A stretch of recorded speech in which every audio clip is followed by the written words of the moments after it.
Hello students, how are you? I hope you all are fine and doing your studies properly. So welcome into the class 8 and I am your maths teacher. In previous video we discussed about the practice exercise 3.3 part first. ठीक है, at the question number 10 we discussed in the previous video and today we will discuss from the question number 11. So let's start.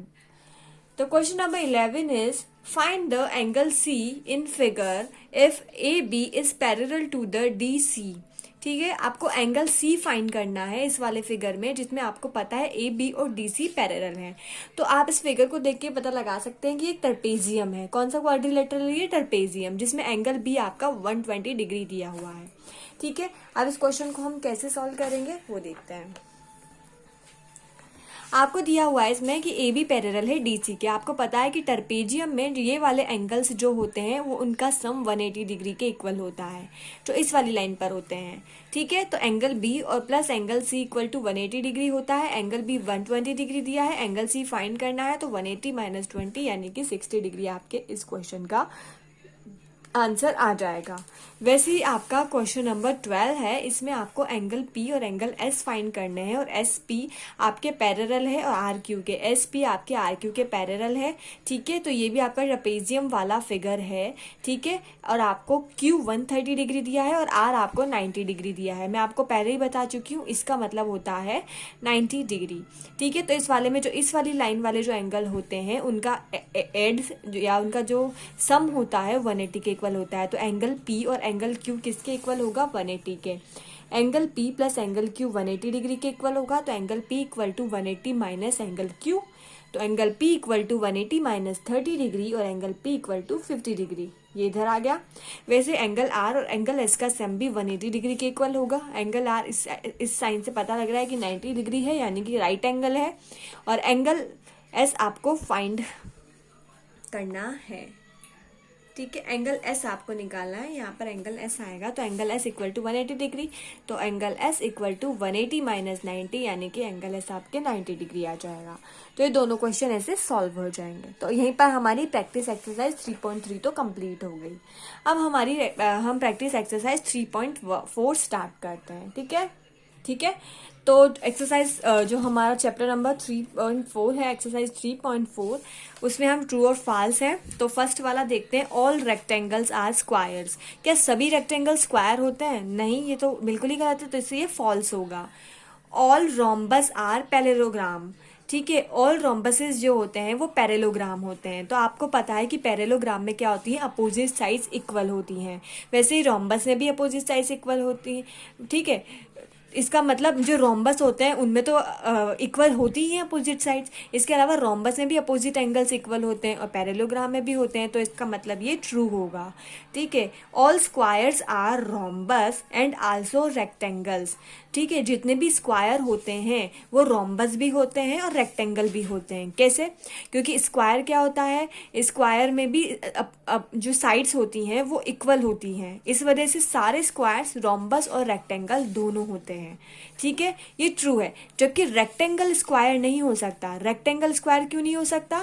क्योंकि rectangle में opposite sides equal होती हैं, जबकि square में तो all 4 sides equal होती हैं। तो ये ट्रू है, लेकिन ये ऊपर वाला फॉल्स है। All square are not parallelogram.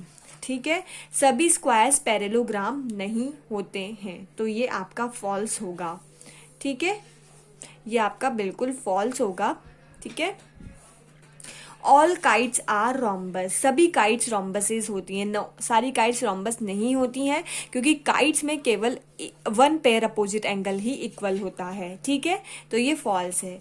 All rhombuses are kite. लेकिन सभी रोम्बस काइट होते हैं। हाँ, होते हैं, क्योंकि रोम्बस में भी कोई सा भी एक अपोजिट एंगल तो इक्वल होगा ही सही। काइट में भी होता है और अपोजिट साइड्स इक्वल होती हैं, तो एफ बिल्कुल करेक्ट है, ट्रू है।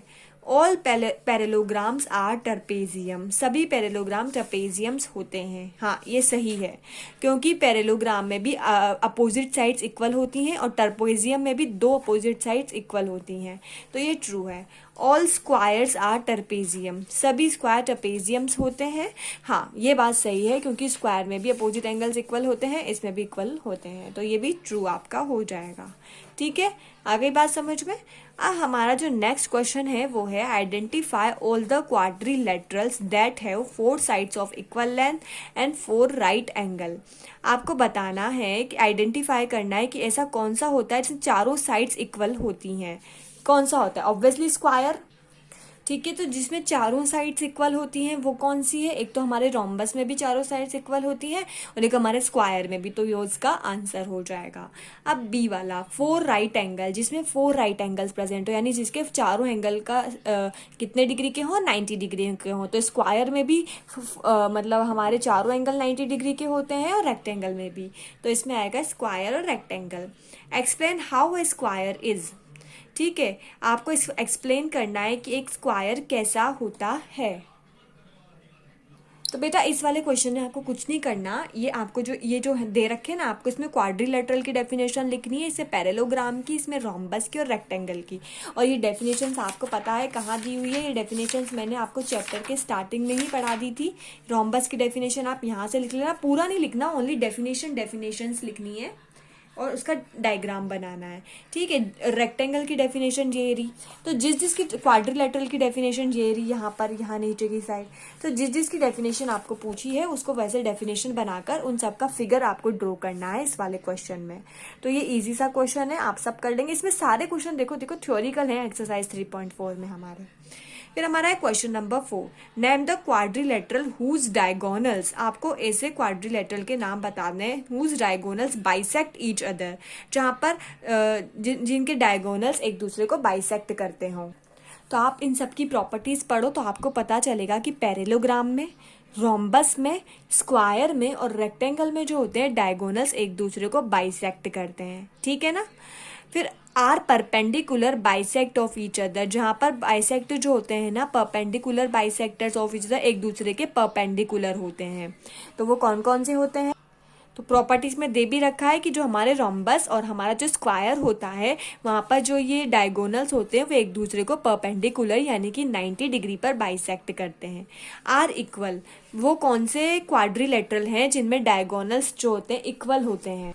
तो स्क्वायर और रेक्टेंगल में हमारे डायगोनल्स जो होते हैं वो इक्वल होते हैं। ठीक है, आगे बात समझ में। इसमें सारे क्वेश्चन थ्योरिटिकल हैं। Explain why a rectangle is a convex quadrilateral. आपको एक्सप्लेन करना है कि रेक्टेंगल कॉन्वेक्स क्वाड्रिलेटरल क्यों होता है। तो इसके आंसर में आपको क्या लिखना है मैं आपको बोलती हूँ, आप लोग राइट करना। ठीक है, rectangle is a convex quadrilateral. Rectangle is a convex quadrilateral because both of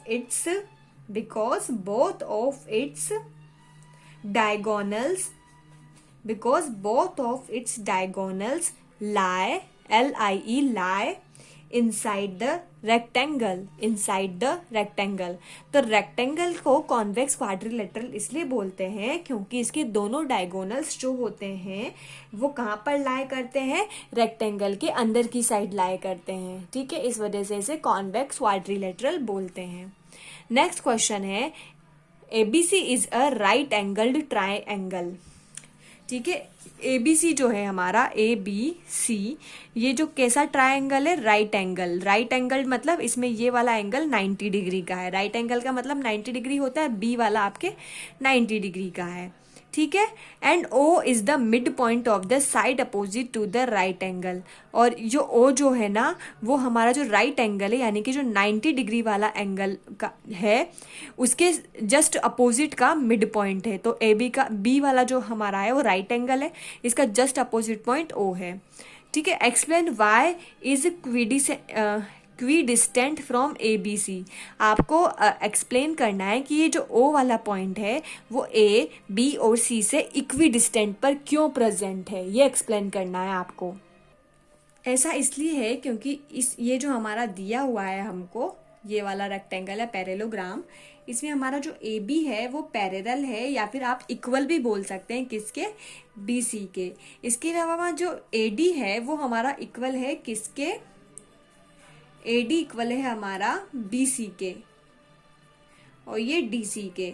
ठीक है, अब अपोजिट साइड्स इक्वल है means it is a parallelogram, means it is a parallelogram, ठीक है। और पैरेललोग्राम में जो सेंटर होता है वो जो पैरेललोग्राम में जो सेंटर होता है हमारा, वो सभी इससे इक्वल डिस्टेंस से प्रेजेंट होता है, सभी पॉइंट से इक्वल डिस्टेंस से प्रेजेंट होता है। जैसे इसका मतलब ओ जो है ए, सी और बी तीनों से ही इक्वल डिस्टेंस पे प्रेजेंट है। क्यों? क्योंकि ए डी बी सी के इक्वल है और ए बी डी सी के इक्वल है। इसका मीन्स अपोजिट साइड इक्वल है, मीन्स ये पैरेललोग्राम है। और पैरेललोग्राम में जो मिड पॉइंट होता है वो सबसे इक्वी डिस्टेंस पर प्रेजेंट होता है। ठीक है, आ गई होगी बात समझ में आपको। तो ये हमारी एक्सरसाइज यहाँ पर कंप्लीट हो गई, साथ के साथ ये चैप्टर भी हमारा कंप्लीट हो गया। ठीक है, अब हम नेक्स्ट क्लास से नेक्स्ट चैप्टर स्टार्ट करेंगे। ठीक है, तो अगर इस चैप्टर में कोई भी प्रॉब्लम हो तो आप पूछ लेना। आप लोग जो बचे हुए MCQs वगैरह हैं उन्हें भी सॉल्व करना। HOTS वाले क्वेश्चन सॉल्व करने की नीड नहीं है, बिकॉज वो high order thinking skills question है, लेकिन अगर कुछ स्टूडेंट सॉल्व करना चाहते हैं तो कर सकते हैं। ठीक है, तो thank you everyone, stay home, stay safe and bye bye.